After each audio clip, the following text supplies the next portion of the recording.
এখান থেকে আমাদের এরমভাবে জল তুলে আর যেরমভাবে করে দিতে লাগে বিচন জমিতে জল। একটু তো কষ্ট হবেই, কিছু করার নাই।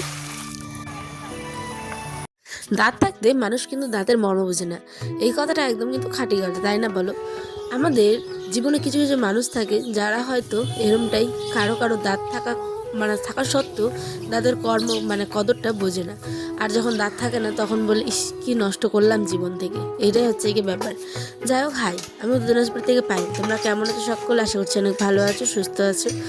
নিয়ে চলে এসেছি আজকে নতুন একটি ব্লগ। আর আগে যেটুকু ভিডিও ক্লিপস দেখলে সেটা হচ্ছে গতকাল ভিডিও। তোমরা যারা যারা দেখোনি, খুব সুন্দর একটা ভিডিও, গিয়ে এখনই ভিজিট করো হাতে সময় থাকলে, ওকে? তো চলো, আমি চলে এসেছি কলপাড়ে কিছু বাসন ধোবো বলে। কারণ সকালবেলা উঠেই তো আমাদের গৃহিণীদের একমাত্র কাজ হচ্ছে ঘর আর বাইরের সমস্ত কাজ সারা হলে মনে হয় কখন মুখটা ধুয়ে দুটো দানা পেটে পড়বে, তাই না? আর যতক্ষণ কাজ হয় না ততক্ষণ মনে হয় বর কী খাবে, ছেলে কী খাবে, তাদের সমস্ত কিছু জোগাড় করতে করতেই বেলা গড়িয়ে দুপুর হয়ে যায়। এই হচ্ছে গিয়ে আমাদের নিয়ম। আর এরম করে করেই বেশিরভাগই মেয়ে বউরা আমরা কিন্তু দিন দিন অসুস্থ হয়ে পড়ি। তো কী করা যাবে, আজকেও আমি ঠিক তেমনই। দেখো, কিছু কাপড় ছিল, ভাবলাম আগে কেচে নিই, রোদটা চলে যাচ্ছে। আর শীতের দিন তো রোদটা সকালেই উঠে পড়েছে, তাই এখন যদি আমি কাপড়গুলো না ধুই তাহলে আমার বড্ড দেরি হয়ে যাবে। তাই তো চটপট করে কিছু কাপড় ছিল ধুয়ে নিলাম। এদিকে বসাবো গিয়ে হচ্ছে খিচুড়ি। ঘরের কাজ প্রায় হালকা করে কমপ্লিট হয়ে গেছে, ঝাড়ু টাড়ু দেওয়া। এদিকে বাইরে থেকে দেখো আমাদের বাড়ির সদস্যগুলো ধান শুকিয়েছিল, তো ওইগুলোই বয়ে বয়ে গলাঘরে ঢুকাচ্ছে। গ্রামের বাড়ি মানেই তো কল, চাটাল, গরু, ছাগল, গলাঘর সমস্ত কিছু, তাই না? তো দেখো গলাঘরে ওগুলো ঢুকিয়ে দিবে, সময় মতো বিক্রি করবে। তো আমি এদিকে আমার কিছু কাপড় ছিল সেগুলোকে ধুয়ে মেলে দিলাম হচ্ছে রোদ্রে। এদিকে আয়নের আব্বা কয়েকদিন ধরেই বায়না ধরেছে জানো, আমাকে প্রায় রোজ রোজ ঠেলে ঠেলে বলছে যে কি রান্নাঘরে যাও আর গিয়ে খিচুড়িটা করো। কিন্তু আমার যেহেতু সর্দি হয়েছে আর আয়ানেরও সর্দি, তাই করছিলাম না। কিন্তু দেখো আজকে দেখি গাজর টাজরগুলো শুকিয়ে যাচ্ছে, আলুগুলো সাথে হচ্ছে মটরশুঁটিগুলো কালো কালো হয়ে যাচ্ছিলো। আর আয়নের সর্দিটা একটু কমেছে, তাই কিছু চিন্তা ভাবনা না করে আজ স্পেশাল খিচুড়িটুকু আজ করেই নিলাম। গাজর কেটে নিচ্ছি, এদিকে মটরশুঁটি দিব, বাঁধাকপি দিব, আলু দিব, এই সমস্ত কিছু দিয়ে একদম দারুণ খিচুড়ি একটা করব। একদম যেরকম ধরো সরস্বতী পূজা বা কলেজ লাইফে খেতাম, পুজোর দিনগুলোতে বিশেষ করে ভোগ খাওয়াতো, সেই রকম বানানোর চেষ্টা করব। পারবো না, কিন্তু চেষ্টা করব। এদিকে আয়নারা বা গরম মশলার বদলে দেখো মিট মশলা নিয়ে এসছে, সানরাইসের, আর নিয়ে এসছে শুকনো লঙ্কার ডাল। সরস্বতী পুজোর পরে থেকেই আয়নার আব্বা বলছে একটু খিচুড়ি হলে ভালোই হতো। আর আমার তো খুবই ভালো লাগে এই পুজোর খিচুড়িগুলো খেতে। কারণ দেখো এরকম না, অনেকের মেন্টালিটি অনেক রকম, কিন্তু আমার মেন্টালিটিটা অন্যরকম। দেখো ধর্ম যার যার, তাই না? কিন্তু অনুষ্ঠান বা উৎসব কিন্তু সবার, আমি মনে করি সেটাই। আমার ছোটোবেলায় যখন আমি সরস্বতী পুজোর জন্য ফুল নিয়ে যেতাম, বা স্কুলে ভোগ রান্না হলে খাওয়াতাম, নিজে বেড়ে দিদিমণিদের খাওয়াতাম, বা আমাদের বাড়ি ছোট ছোট যারা থাকতো আমরা সিনিয়ররা জুনিয়রগুলোকে খাওয়াতাম। একটা অন্য রকমের ছিল যখন আমরা গার্লস স্কুলে পড়তাম, ঠিক সময়টার কথা বলছি আর কি। তো তখন একটা অন্যরকম আনন্দ হতো যখন টিউশন পড়তাম, স্যারের সমস্ত পুজোর ফুল আনা থেকে শুরু করে সমস্ত কিছু ছেলেরা আমরা মিলে কিন্তু জোগাড় করতাম। তো যাই হোক, ওই দিনগুলোর কথা অনেক মনে পড়ছিল, কিন্তু এখন তো আর বেরোনো হয় না, তাই কোথাও না গিয়ে এখন ঘরেই যতটুকু পারি চেষ্টা করি। তো দেখো অনেক কথা বলতে বলতে এদিকে আতপ চাল দিয়ে করবো হচ্ছে খিচুড়ি, তাই পেঁয়াজ কুচি আর দিলাম হচ্ছে শুকনো লঙ্কা, পাঁচফোড়ন, তেজপাতা, সম্বাসে। কিন্তু খিচুড়ি রান্না করতে গিয়ে একটা মহাকাণ্ড করে ফেলেছি আমি, জানো কি বলো তো? এই যে আমার আয়নার আব্বা বলে যে খিচুড়িটা নাকি সবসময় নিরামিষ হয়, ঠিক আছে, সেই কারণে পেঁয়াজ রসুন নাকি বাদ দিতে লাগে। তো আমি আবার কি জানি, আমাকে তো এর আগে বলা হয়নি, বলেনি ওই।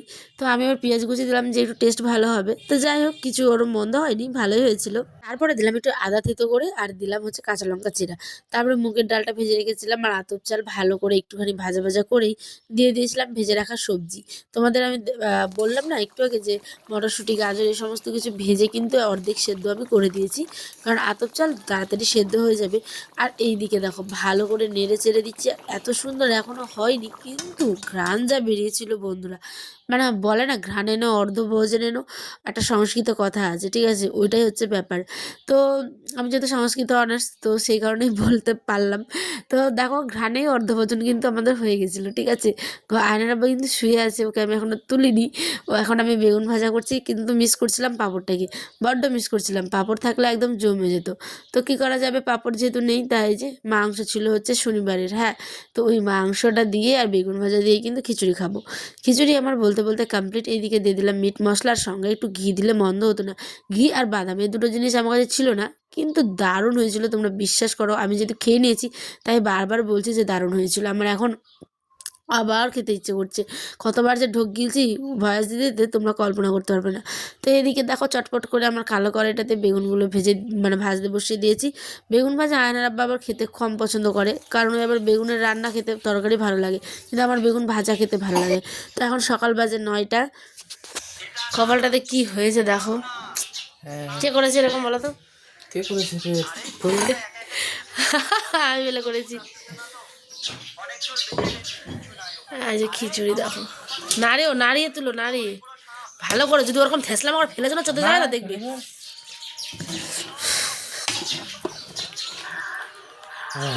হ্যাঁ, ডাল 1 পোয়া চালের কতটা হলো দেখো। হয়েছে বাবুটা। বেশি খাবে আরো। এটা খাবে? দাও আমাকে দিয়ে দাও, অল্প অল্প করে খাবো টুকটুক করে মারাটাই। এত ধোয়া, কেমন যে হয়েছে আল্লাহ জানে। কি খিচুড়িটা কেমন লাগছে দেখতে কমেন্টে কিন্তু আমাকে অবশ্যই জানিও। তো চলো মাংস খিচুড়ি আর বেগুন ভাজা জমিয়ে আমরা এখন খাবো।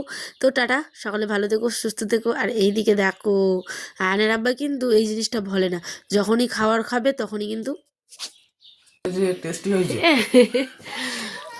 খাও খাও, আমি আগে খাওয়াই। শীত হয়েছে সবজিগুলো দেখো তো না।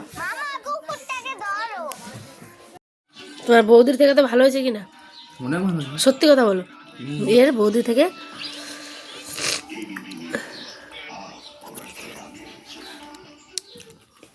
ঘি দিলে আরো ভালো করতো, একটু সেন্টটা হতো।